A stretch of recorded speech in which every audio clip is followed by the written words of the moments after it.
thousands of revelers erupted in celebration Wednesday as the traditional Chupinazo firework was ignited to start the San Fermin Bull Run festival in the Spanish city of Pamplona, ending a 2-year hiatus due to the coronavirus pandemic.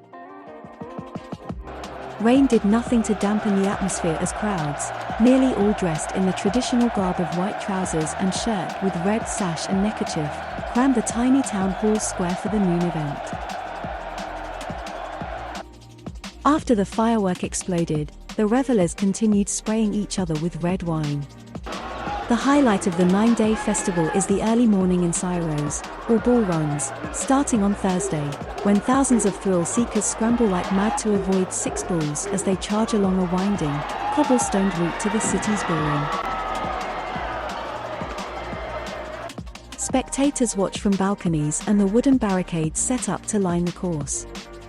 The rest of each day is for eating, drinking, dancing, and cultural entertainment. Before the pandemic made it impossible to hold in 2020 and 2021, it hadn't been suspended since the Spanish Civil War in the 1930s.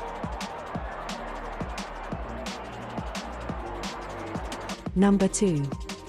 Colombian President-elect Petro proposes ceasefire, talks with ELN guerrillas. Colombia's leftist president-elect Gustavo Petro on Tuesday proposed a bilateral ceasefire with the violence-stricken country's last active guerrilla group, the ELN, in order to restart peace negotiations. Talks with the ELN, which unlike the FARC did not lay down arms under Colombia's 2016 peace agreement, broke down under outgoing President Iván Duque. The message I have sent, not only to the ELN but to all existing armed groups, is that the time for peace has come, said Petro. What I request is a ceasefire that will be bilateral, to allow for talks to bring an end to the war in Colombia. Petro will be sworn in on August 7th. Number 3. Haiti's struggle worsened in year since slaying of president. A year has passed since President Jovenel Moïse was assassinated at his private home where an elite security team was supposed to protect him. Not only have authorities failed to identify and arrest all those who masterminded and financed the killing, but Haiti has gone into a free fall as violence soars and the economy tumbles. Many have fled Haiti in the past year, making potentially deadly voyages aboard rickety boats filled with hundreds of Haitians that have repeatedly turned up on the shores of nearby nations.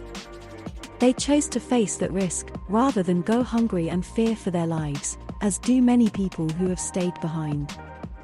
Number 4. Sudan's Burhan says army will make way for civilian government. Sudan's coup leader Abdel Fattah al-Burhan said Monday the army would make way for a civilian government. A demand made for months by street protesters and repeatedly called for by the international community.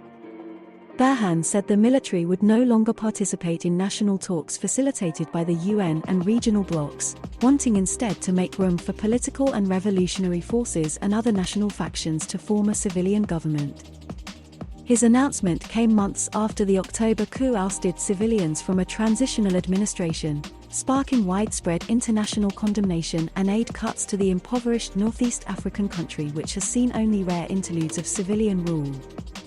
Burhan's televised address came as hundreds of anti-coup demonstrators were on their 5th day of sit-in protests after last Thursday saw the deadliest violence so far this year. Pro-democracy medics said 9 demonstrators lost their lives, bringing the total killed in the crackdown against anti-coup protesters since October to 114. Number 5.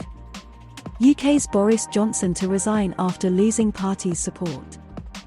Boris Johnson, the Prime Minister who oversaw the United Kingdom's exit from the European Union and his country's struggles with the coronavirus pandemic, has agreed to resign having lost the support of top cabinet ministers, according to British media.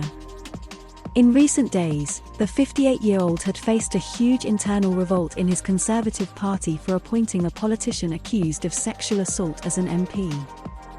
He has also been heavily criticised for breaking lockdown rules during the coronavirus pandemic.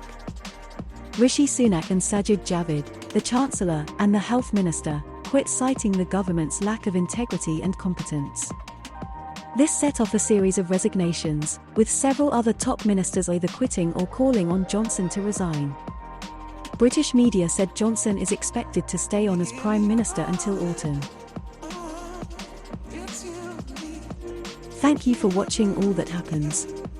Remember to like and subscribe. See you next time.